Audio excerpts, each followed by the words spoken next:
Okay, so part two on how I can tell that God is working in my life. The way that I talk changed. I used to not be able to say more than one sentence without having a couple cuss words, and then even then I would have to sprinkle it with a little bit more.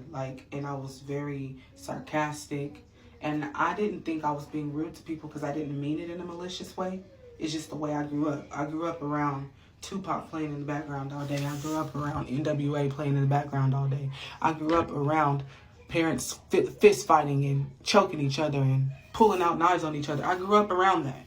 So I didn't see an issue with it because it was normal to me.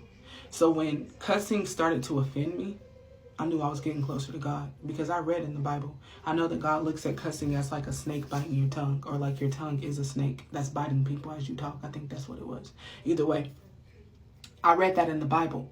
Once you know it's a sin and you still choose to do it, that's when there's a problem. But when you know it's a sin and you feel guilty when you do it, that means God is working on you to pull that sin out of you. Because guilt is the second step. First, realizing it's a problem is the first step. But then guilt is the second step to deliverance. So if you are feeling guilt when you sin, that means you're getting closer to God. The next way I could tell God's working on me was when I started to change what I would do and say around my children. I no longer argue around my children. I don't even like to argue at all. But if somebody does try to argue with me around my kids, that person gets exited out of my life. Because you're not about to disrespect me or get me to a point where I have to disrespect you to get you out of my face while my kids are sitting right here. That's not about to happen. Now, we can have a healthy discussion around my kids, but if you are committed to misunderstanding me and you want to turn it into a fight, I don't fight or argue, especially not around my kids. Period.